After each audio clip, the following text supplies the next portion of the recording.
Bukan sahaja Al-Quran diturunkan dalam bulan Ramadan, bahkan kitab Taurat, kitab Injil, kitab Zabur juga diturunkan di dalam bulan Ramadan untuk menggambarkan kepada kita betapa mulianya bulan Ramadan ini. Sehingga Nabi SAW bersabda, Sayyidus syuhur syahrul Ramadan, penghulu kepada segala bulan ialah bulan Ramadan. Oleh kerana itu, maka kita dalam bulan Ramadan, kita telah menentukan beberapa ayat untuk rakyat negeri kita bertadarus. Walaupun kita pilih 5 ayat, tetapi kalau kita semua betul-betul memahami, menghayati dan mentadabbur kelima-lima ayat ini, ianya sudah cukup menjadi panduan di dalam hidup kita. Cuba bayangkan setahun 5 ayat, kalau 10 tahun dah 50 ayat. Afala yatadabbaruna al-Quran am ala qulubin akfaluha. Apakah mereka tidak berusaha, tidak mahu memahami dengan teliti kandungan Al-Quran, ataupun di hati mereka sudah ada penutup. Kitabun anzalnahu ilaika mubarakul liyadabbaru ayatih waliyatadhakkara ulul albab. Kitab Al-Quran ini kitab yang kami turunkan kepada kamu dan kepada umatmu supaya mereka benar-benar tadabbur, memahami dengan teliti kandungan Al-Quran untuk mereka laksanakan. Waliyatadzakkara ulul albab, dan supaya orang yang berakal sempurna mengambil peringatan daripadanya.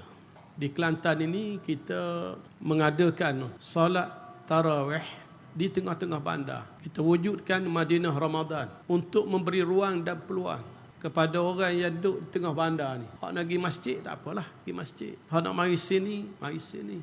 Ini usaha kita untuk tarik masyarakat kita untuk solat tarawih. Dan kita telah menyediakan teks tadarus untuk menggalakkan masyarakat kita bertadarus. Kerana Rasulullah sebut orang yang bertadarus ini akan dapat 4 perkara. 4 perkara ni sangat penting dalam hidup kita. Majtama'a qaumun fi baitin min buyutillah yatluna kitaballah wa yatadarasunahu bainahum illa nazalat alaihimus sakinah wa ghasyiyatuhumur rahmah wa haffatuhumul malaikah wa dzakarahumullahu fi man indah. Tidak ada mana-mana kaum yang berhimpun di mana-mana rumah Allah. Mereka membaca kitab Allah dan mereka bertadarus sesama mereka. Program tadarus ni telah melebar dalam masyarakat kita. Kita telah pun dapat membudayakan program tadarus lebih-lebih lagi dalam bulan Ramadan. Alhamdulillah. Jadi mana-mana kaum yang berhimpun di mana-mana rumah Allah, membaca kitab Allah, bertadarus, mereka akan dapat 4 perkara. Yang pertama, illa nazalat alaihimus sakinah, akan turun ketenangan di dalam diri mereka. Jadi nak tenang, kena baca Quran, kena bertadarus. Yang kedua, mereka akan mendapat rahmat Allah. Yang ketiga, mereka dikelilingi oleh para malaikat. Malaikat ada sekali dengan kita. Wa dzakarahumullahu fi man indah, dan Allah menyebut tentang mereka yang berada dalam majlis-majlis tadarus membaca Al-Quran. Allah Taala akan sebut tentang mereka di sisi malaikat yang dekat dengan Allah Subhanahu wa taala. Jadi marilah sama-sama kita rebut peluang ini. Dan biarlah Ramadan tahun ini ada peningkatan berbanding dengan Ramadan yang lalu. Ini matlamat kita wujudkan Madinah Ramadan ni. Bahkan alhamdulillah sebenarnya tidak sekitar ni, orang jauh-jauh pun mari. Orang luar Kelantan pun mari nak rasa